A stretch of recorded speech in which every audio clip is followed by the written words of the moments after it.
तो हमें दिया हुआ है question number 6.12, system of particle and rotation motion. A child stand at the centre of a turn table में जो टेबल वो घूम सकता है with his two arms outstretched. The turn table is set rotating with an angular speed of 40 revolution per minute. Angular speed जो table का है और साथ साथ जो उस पर जो खड़ा है जो चाइल्ड, उसका भी जो एंगुलर स्पीड है वो 40 रिवोल्यूशन पर मिनट है। How much is the angular speed of the child if he folds his hands back and thereby reduce his moment of inertia to 2 by 5 times the initial value. Assume that the turntable rotates without friction. ठीक है, ये पहला part हो गया। दूसरा part में आपको क्या शो करना है, that the child new kinetic energy of rotation is more than the initial kinetic energy of rotation. How do we account for this increase in kinetic energy, right? तो ये दो पार्ट आपका question का है।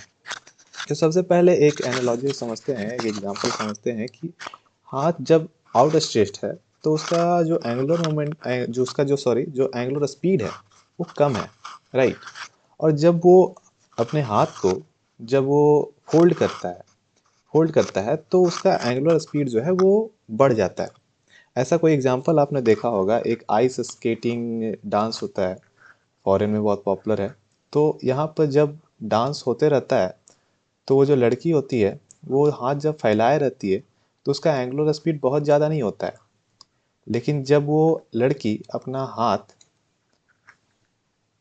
इन stretched करती है मतलब fold करती है तो उसका स्पीड अचानक से बढ़ जाता है। उसका जो काइनेटिक रोटेशनल काइनेटिक एनर्जी है वो बढ़ जाता है, या फिर आप बोल सकते हैं उसका जो एंगुलर स्पीड है वो बढ़ जाता है, के रोटेशन बढ़ जाता है।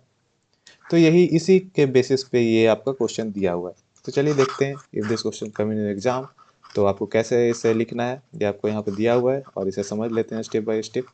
ठीक है, तो सबसे पहले आपको गिवन डैट दिया हुआ है। गिवन डैट में आपको पहले ओमेगा इनिशियल लिख लेना है 40 रिवॉल्यूशन पर मिनट।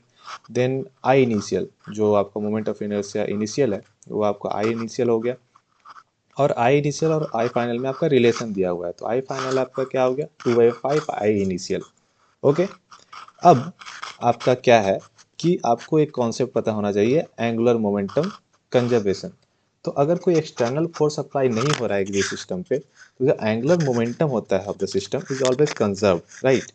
तो हम इसे हमेशा इन स्टेट बाय स्टेट के लिए इसे कंजर्व रख सकते हैं। तो एक स्टेट और दूसरा स्टेट का एंगुलर मोमेंटम सेम होगा।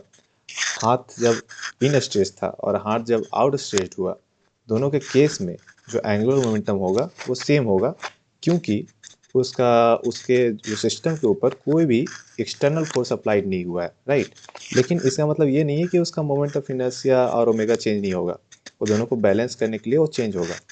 तो वही यहाँ पर हम देख सकते हैं इस फॉर्मूला में कि आई इनिशियल जो है omega initial is equal to I final omega final की इक्वल होगा।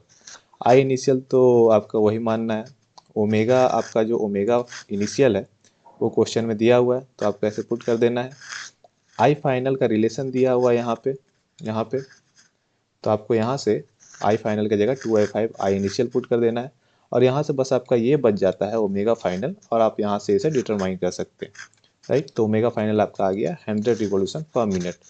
तो जो हाथ जब वो फोल्ड कर लेगा तो उसका एंगुलर स्पीड जो क्या हो जाएगा वो 100 रिवॉल्यूशन पर मिनट हो जाएगा। तो आपका पहला क्वेश्चन बन गया।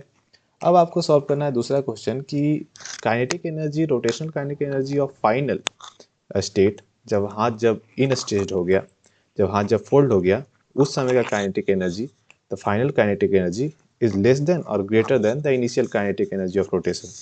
तो आपको क्या करना है कि final kinetic energy of rotation को आपको ऊपर लिख लेना है, नीचे इनिशियल काइनेटिक एनर्जी को लिख लेना है और उसका इसका फॉर्मूला जो है आपको पुट कर देना है यहाँ पे 1/2 I F omega F square. और इनिशियल काइनेटिक एनर्जी की जगह 1/2 आई इनिशियल ओमेगा इनिशियल का स्क्वायर। अब यहाँ पे ये क्या है कि आपका जब ये वैल्यू जो है अगर लेस देन 0 आ रहा है तो इसका मतलब है कि आपका ये जो नीचे का वैल्यू है वो ज़्यादा बड़ा है, मतलब इनिशियल जो है वो ज़्यादा बड़ा है। और अगर ये वैल्यू आपका ग्रेटर देन 0 आ रहा है तो फाइनल जो है ऊपर का जो ये वाला है न्यूमरेटर वो ज़्यादा है, तो मतलब फाइनल काइनेटिक एनर्जी ज़्यादा है। ठीक है, तो अब यहाँ पे वैल्यू पुट कर लेंगे हम। पुट करने के बाद क्या आ रहा है हमारे पास, the value we are getting is 2.5 which is greater than 0। तो इसका मतलब है कि जो न्यूमरेटर पार्ट है वो बड़ा था तो इसका मतलब final kinetic energy of rotation जो था वो बड़ा था। तो यहाँ पर से हम ये एनालॉजी से जान जाएंगे कि अच्छा, the final kinetic energy of that child is greater, right. So यही आपका यहाँ पे स्टेटमेंट लिखा हुआ है, इसी को आपको इस तरह से लिख देना, यही आपका आंसर हो गया। दैट्स इट, यही था इस क्वेश्चन में। तो जब भी आपको ये प्रॉब्लम हो तो आप इस एग्जाम्पल को समझ सकते हैं और आप इसको सॉल्व कर सकते हैं।